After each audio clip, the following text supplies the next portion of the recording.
Welcome to Pain. Welcome back, everybody, my fellow pantsers. Today is going to be... we're talking about revision. This might be the single worst thing about being a pantser. However, it's also pretty fun if you let it be. If you don't let it be, well, it's terrible. But we got to get some ground rules. I actually wrote some notes. I wouldn't do this for a book, but I'll do it for this video. So here's the thing. We got to make sure we have all the structures that everybody else does when they plan. This is a big advantage they have. They don't have to worry about all this stuff. We do. In the back end, I mean, everybody has to worry about it normally, but we have to worry about this in the back end, and we might not have all these things. Remember, we said just right, which is what you should do. However, you still need a hook, and it needs to be quite literally in the first page. I mean, maybe even the first sentence, the first paragraph, somewhere in there, you need a hook. You need something that your reader is like, oh, I would like to continue this book. Which is why the prologues in the beginning, they better be really interesting. Your first chapter, you don't want a bunch of exposition, at least not at the beginning especially.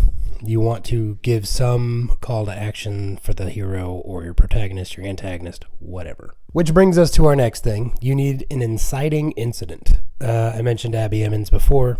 Again, she has a really good video on this. I'm not going to go into super big detail, but you need something that's going to draw your character out of their comfort zone. Obviously, you're not going to give a bunch of exposition, right? Because you don't want to bore your reader. So you're just going to hint at their comfort zone and why they're being pulled out of it. This is also where we're going to start looking at internal conflict. When we get into the revision stages, this is where I struggle. You're going to know your characters better than anybody. You've got to show that to your reader, though. Like, they don't know them like you do. It's like telling them about your best friend. If they've never met your best friend, it's just words. So you have to show them. Internal conflict, make it clear what is such a struggle for your character. That's the main thing. Next, what you're looking for, your POV clear, your point of view. Is it one person? If in a first person? Is it multiple first persons? Are we sticking to the same one? Are you third person? Are you doing it chapter by chapter? Just make sure it's not convoluted and it's not confusing to the reader. That's the thing. Don't confuse your reader. Make sure it's very clear. This is a really big problem I have sometimes because you don't write a whole book in a day usually, right? So I did once, but only once. Anyway, when you come back, say you started it in present tense, you come back and you start writing in past tense. Don't do that.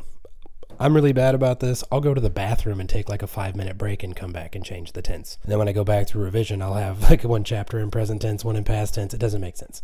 So you just have to pick one, stick with it. That's all. And that's what you're looking for too. And you'll find little pieces as you're doing this. We'll talk about how to structure your, I know I said the bad word. I'm sorry. Even though we write without a plan, we have to revise with some sort of plan or it's never going to get revised. Especially for us poor folk. I don't know about you guys. I can't afford an editor because I'm poor. The next thing is filtering. This is a new term for a lot of people. I didn't know what this was till I got on the Absolute Right water cooler, which is a really cool place. If you haven't been there, there's a lot of authors, editors, publishers, agents. They give a lot of great advice. It's a huge old school forum. I don't hang out there a lot anymore, but when I did, I learned a whole lot of stuff. You can even post some of your work, and after a while, you have to do so many posts and stuff. There's some rules, but it's all free. You're really just learning the rules of the forum before you can start posting. They don't want you to spam and all that. Filtering. What this is when you're telling the reader how your character feels rather than showing them. The filter would be Jack feels sad.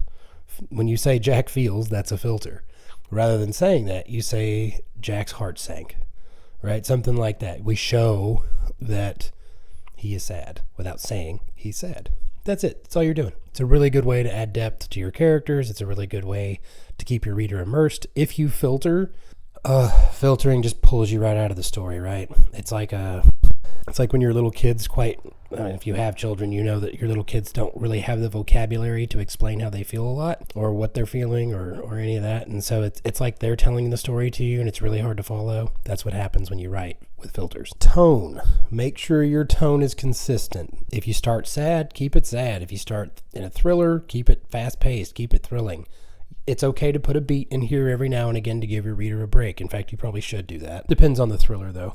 Mine purposefully have shorter word counts so that I don't have to add beats because I don't like the action to stop. That's what I like to read, so that's what I write. In my sci-fi, we have a lot of different beats. They're a little longer. You can change your tone. Just do it properly.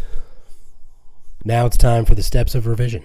This is what works for me. It may not work for you. God, I hate revising. The first pass, I always look at my content consistency. Do my characters have the same color eyes throughout? Do they have the same name? That happened once. I had the wrong name. Actually, it happened twice. I gave them the wrong name. You're looking for plot holes, insights on characters. Do they suck? Like, do they mean nothing to your readers? Stuff like that. Or will they mean nothing? And this is a really big deal. Get beta readers. Beta readers, they'll read it for free. They just like to read. Find people that you know that do that. I have a few. One's a former student of mine and her mother. My wife is my main beta reader. My mom also reads. You don't need a lot. 3 or 4 is fine. They will give you invaluable information. Like, you couldn't put a price on it. A really good example of this, as I was going through one of my villains, which I'm going to bring up again in the next phase, but one of my villains was just not as important as I thought he was. We'll get to that a little more in a bit, but they told me that. They also told me that my side character in this book was their favorite character, almost unanimously. The main character, sometimes people like more, but the side characters who they liked more, which is actually why when I wrote the sequel, I made her the main character, because she was more interesting than the old man. You can do this yourself without beta readers, but you should have beta readers. Have somebody read it. Like we talked about before, your first draft sucks. That's okay. You can go through this first yourself and then have somebody look at it. Because when you look at your own thing, you know, you wrote 50 to 100 to 250 to 300,000 words, whatever. Or if you're real crazy, you're like Brandon Sanderson and you're writing 400 and something thousand words. You're going to get tired of looking at it. You are. And you're going to miss stuff because you're going to try to rush and you don't want to do this anymore and all that.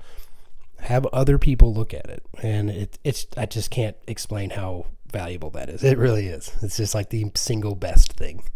If you have a mailing list, they will also do this. We'll come back to that in another video with ARC readers and all that, but that's much later. With content consistency, same book I showed a minute ago, The Sharp County Slasher. I'm going to be real honest here. If you're really paying attention, you'll figure out the bad guy real early. I purposefully put a red herring in there, and then I forgot about it.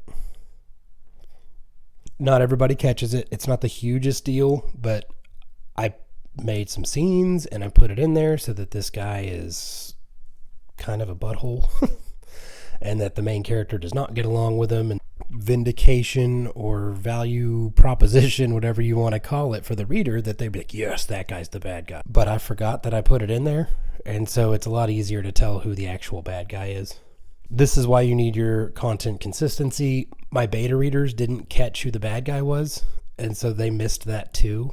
But of my feedback that I've gotten since it's been published, a lot of people do notice who it is. But they still enjoy the story and they love the characters, so they forgave me. Pass 2. This is your second revision. In your second revision, this is emotions. You're going to make sure that you have emotional depth in your characters. And as we mentioned before, you're not telling us the emotions. We have to feel what they're feeling. We want to see it, show us as the reader, right? And so we have to do that as the author for our readers. Show them what they feel. This is where I have the most productivity in revision. In the content consistency, you move some stuff. You might add a scene or some little bits and pieces here, but you don't add a whole lot of words here. I don't anyway. The emotion, though. You're looking at dialogue tags, beats in between dialogue and in between scenes. You're looking at how in depth did I go with this character reaction. All this stuff that's going to add depth to your character, to let your reader be immersed, to let them be really just in the story, the fly on the wall, or maybe they're right beside the protagonist or antagonist, or however you write. One of my books was 40,000 words. Actually, it was this book. Same one. It was 40,000 words when I finished the rough draft. After I did all the emotional beats and added all the stuff to my characters, dialogue tags and all that, it was 52,000 words. So that was just that one pass. You will add a lot. This is going to take the longest, or it does for me anyway, but it's also probably where I need the most help. My wife tells me that I'm bad at emotion. It's true. Back to the example I was talking about earlier, my bad guy. I freaking loved my bad guy. I loved his moral grayness. I loved his motivations. I loved that he was kind of awesome as a human, other than the fact that he's a serial killer. I wanted him to be the guy the readers were rooting for, so that when they found out he was the killer, they were like, oh no. But also because of who he's killing. There's that. But anyway, they may not hate him for it. And that's actually a comment I get a lot. Yeah. My wife, when she read it, as my beta reader, she was like, I asked her, I was like, well, how'd you feel about, because she really liked the story. And I was like, how'd you feel about, the ending? And she's like, it was okay. And I'm like, wait, what? And I'm like, you didn't care about so-and-so? And she's like, no, not really. It was kind of like whatever. So I went back and added a lot to that. Like probably him alone was 8,000 of the 12,000 words I added. Just trying to make sure he was in there and had more screen time, had more time to be loved, all this stuff. And again, I forgot about that other red herring though. Man, what a missed opportunity. And you're going to have that. It happens. A little bit of a drawback of being a pantser, but welcome to the life. Lastly, on your third pass, you're probably going to see this as you're rereading your work anyway. This is all your technical stuff, your grammar, punctuation, any prose issues you're having. If you're like me, half the time you'll just leave a couple letters off of a word, but then it still is a word. And autocorrect doesn't catch it. Don't rely entirely on spell check. You do need to go through your entire manuscript, all of it, word by word, line by line. You are being your own line editor. You should do that even if you have an editor, right? So that it's going to be faster for them to get through it. But two, there's less work you have to do later. Again, I can't afford editors because I'm poor. So I have to do all this myself. This takes me by far the longest, and I'm not perfect. No one's perfect. As a former English teacher in high school, I can tell you, as we would read novels, the classics and everything else, there are quite a lot of problems grammatically. There's print issues from the publishers, all kinds of stuff. It's not going to be perfect. That's okay, but you want it as close as you can get it, right? Well, there's a comment on the first video, paralysis by analysis. Don't do that, right? Just write the thing, go through your edits, know that you're doing it. You kind of have to switch hats, right? When you're writing, it's just like bam, bam, bam, creative. But when you get into editing mode, you just have to be your own worst critic on purpose and keep it that way. Don't stop. Like, go deep dive, be very critical, fix stuff, make it better. Like if you were reading the book and you're like, oh man, what a missed opportunity this author had right here. Do that to yourself and fix it. Make it better. Which brings us then to next week's video, which is going to be walking away and why, and then what to do when you come back. So like, subscribe, follow, whatever. I'm not trying to monetize nothing. I'm just trying to help out fellow Pantsers because there is no other Pantser content on YouTube that I could find that was useful for me. So if you find other useful places, like, let me know. Also, if there's anything I've left out so far, let me know and we'll maybe make a video on that.